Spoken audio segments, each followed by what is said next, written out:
tidbits and 6 degrees of separation. What are you going on about today, Alister? Well, welcome everybody. I'm your host, Alister, the Modern Modernist. Once again, thank you. Angela Gitt, listing agent, also a fellow, another Lyon agent. That's 2 in a row now. Thank you very much. Really appreciate it. This is her listing. And so where are we going with today's house? What do we got? Listing. Well, as you can see, it's kind of a little bit. Let's do this. This is a mid-mod, 1972. There is a bit of a Frank Lloyd Wright connection, it turns out, apparently, about this house, which we'll get into. And so we'll start right away. Front door, central hallway, as soon as we walk in. And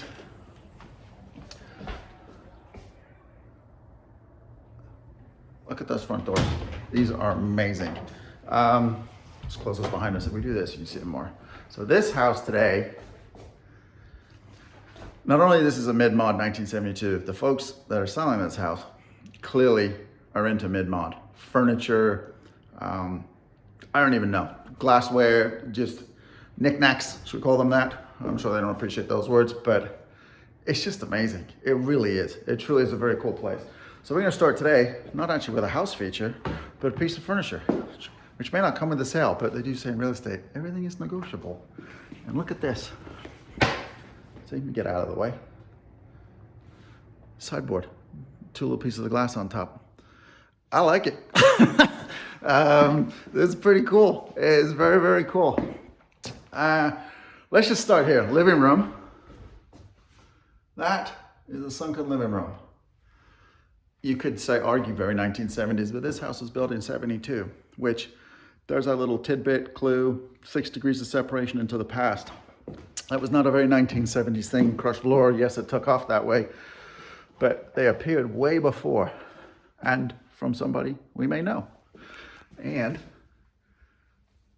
see that? Not the guitar, the planter. And also, you've got, keep this in mind, and that cushion and that fireplace. We'll come back to it because there's a story about that, why that exists, why that's in this house, and why there's a connection. Again, furniture. Look at this. These folks have some taste. I like it. I love being in mid-mods and you see mid-mod furniture.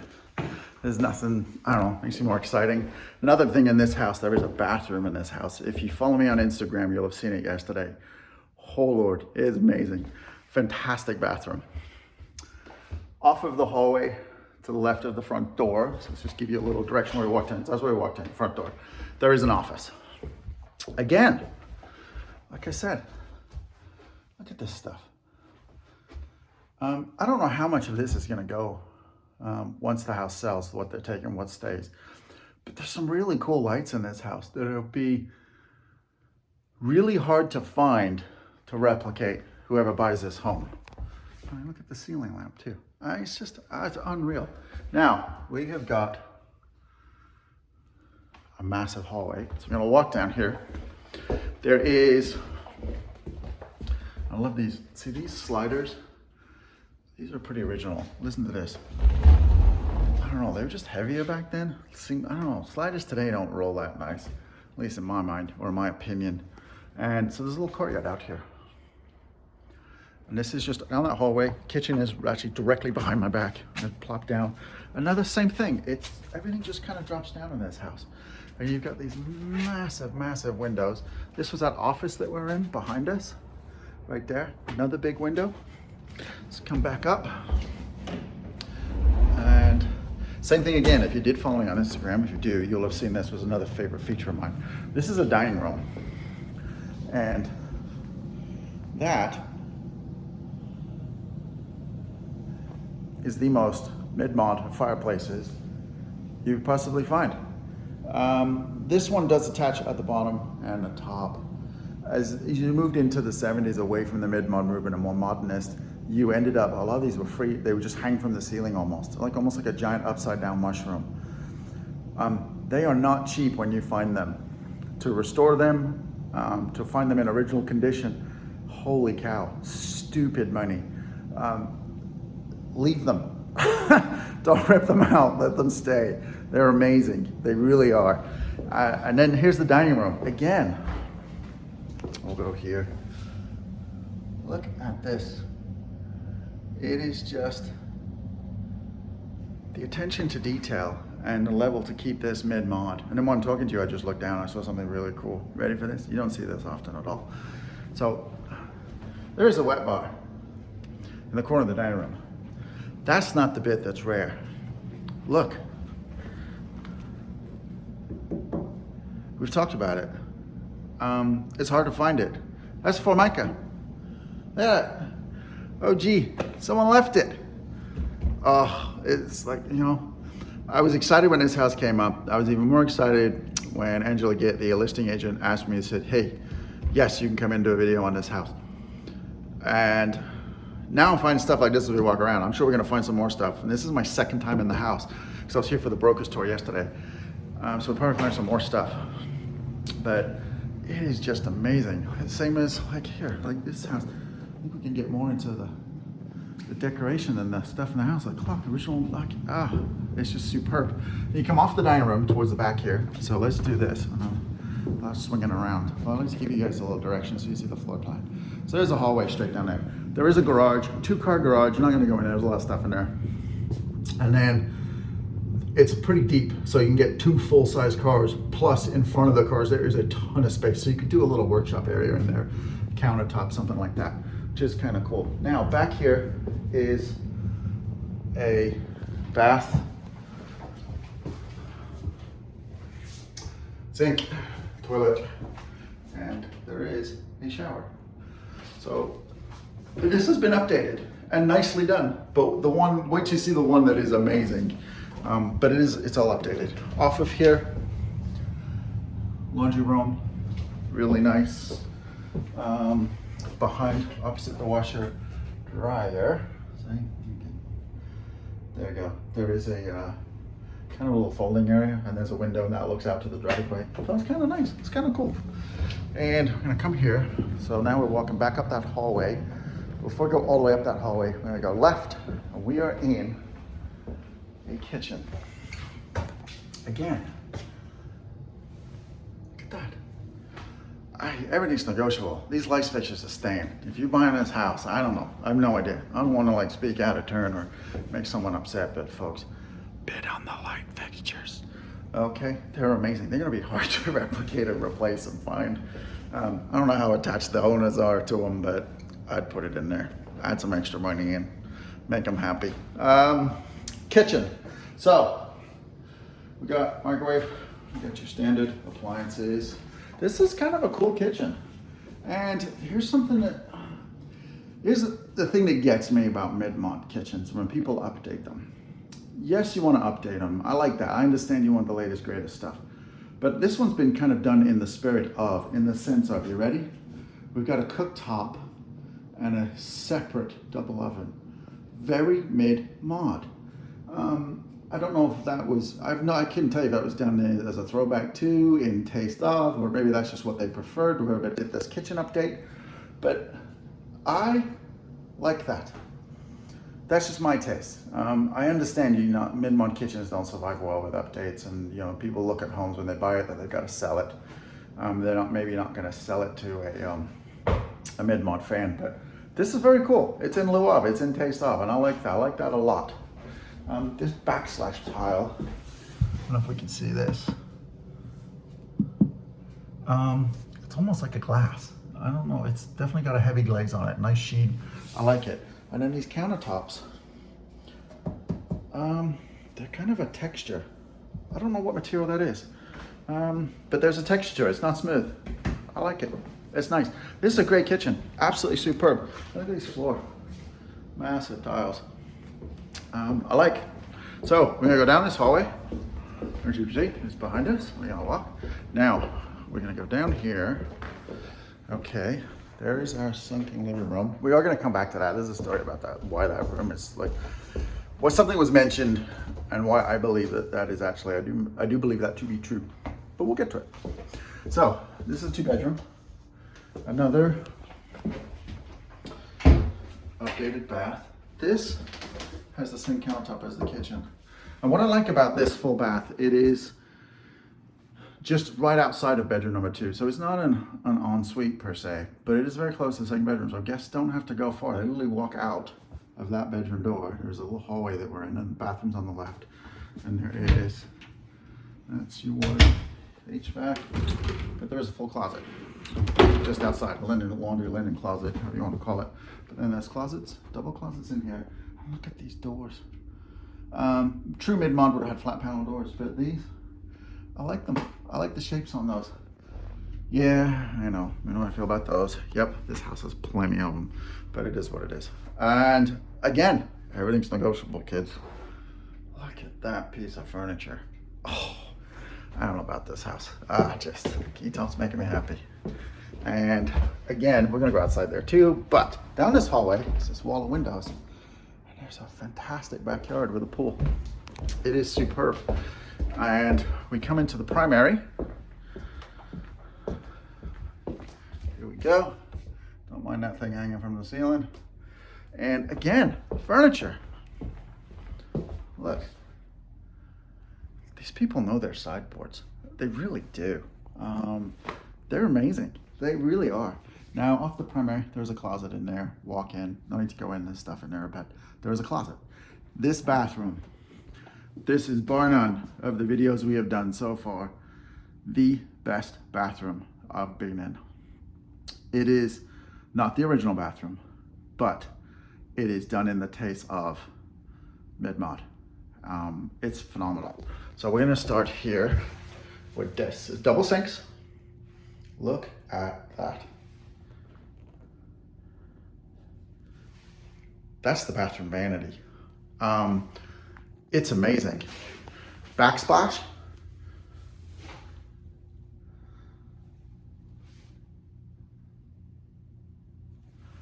Woo! Right? So, picture the backsplash. This is the shower. Look at that. Oh my gosh. Stand there every morning, wash your bits, stare at that. It'd be a good way to start your day. Again, lights. Phenomenal. Now these lights, remember as I was talking about the fireplace outside, towards the end of the mid-mod movement, you saw these fireplaces where they didn't attach on the bottom. They kind of hung in the air like an upside down mushroom. Just like those lights. They're phenomenal fireplaces if you ever find one. Save them. They're worth a fortune. You see one on the side of the road that needs some help, pick it up. It'll be worth it. They're great. They're absolutely superb. Love those pieces of design. Again, bedroom. Big windows looking right out to the pool. It is superb. We'll go out to the garden and show you the pool, and then we're gonna come back and sit in this living room and have a little chit chat and close out the video. What do we got? There we go. So, again, I mean, look at the size of this. This is just, that's a really, I must admit, when it comes to pools, I like it so I could do laps. This is not a lap pool per se, but this is definitely a pool. It's a nice deep end down this end, jump in, swim, hang out, chill, relax. But I like a pool you can exercise in. That's just me. But it is a very cool pool. And then we've got a couple of planters out here, which is cool. We've got, look at this, little areas, umbrellas all over the place. I mean, this house is amazing just to hang out in and relax. It's an oasis. That is the garage, by the way, on the back side of it. And there's a door and access from the garage out here, which is nice. Like I said, you could put a little workshop on the back side of the garage, which is kind of nice. And which is cool because you're doing projects in the garage to fix stuff that you're gonna use out here, right? And there's a little door, so you just run out and it's in the yard. You're not scraping stuff around. I don't know. Things like that I always think of. I like. But yeah, there's your backyard. So let's come in. Man, it's hot out there today. We're actually in the middle of a heat wave here in Sacramento, and there's triple digits coming this weekend. So it's about to get worse. So we're gonna drop down here. Here is, oh man, this couch. Look at that. I usually don't sit in videos, not on people's couches, but today we are because, I don't know, I'm in my happy place. So, this living room, you ready? Fireplace. See, all this stuff. So you got little seating areas, chairs on either side of the fireplace, right? You've got this planter here. So someone had mentioned to the sellers and the seller's agent that they had heard that there was a Frank Lloyd Wright student that designed this home. And so people, they hear that and they're like, oh, Frank Lloyd Wright student. Well, Frank Lloyd Wright, he had his own home in Arizona, and Lyon it was called. And then he had a college attached to it or on the grounds and around the area. And it was actually kind of a laboratory, but over the years, lots of people went there to get their architectural degrees via Frank Lloyd Wright. The person that designed this home, I couldn't tell you the name, nobody seems to know who that person was, but it's probably fair to say that yes, if someone had mentioned they were a student there, you could just tell by this living room alone, because Frank Lloyd Wright's thing was A, he gave you a sunken living room. B, there was always a built-in of some sort, furniture. So in this case, you've got the built-in chairs around the fireplace or next to that little bench, and then you've got this planter built in. That would have been very Frank Lloyd Wright. That would have been very much an inspiration that Frank Lloyd Wright would have instilled in one of his students, which is just amazing. I love to see that stuff. So that's when we're talking about like tidbits and 6 degrees of separation. You're not that far away from that stuff. And Frank Lloyd Wright himself, I found very amazing. Not so much, it was a little bit of everything. So in 1914, most people don't realize this, but his girlfriend, her 2 kids, and 5 of his employees were murdered at his home at Lyon. And then the murderer covered the house in gasoline and burnt it to the ground. And that's in 1914. He lived till 1959 and was putting out homes and commercial properties till the day he passed away.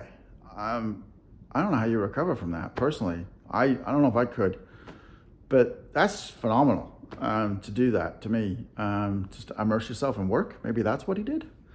And what I've always liked about Frank Lloyd Wright was I always admired that he could survive that. And then for me, my favorite Frank Lloyd Wright building is actual fact, a prototype. If you go to New York City, you have the Guggenheim, which is the circular building that he built. Well, he built a prototype for that to see if it would work.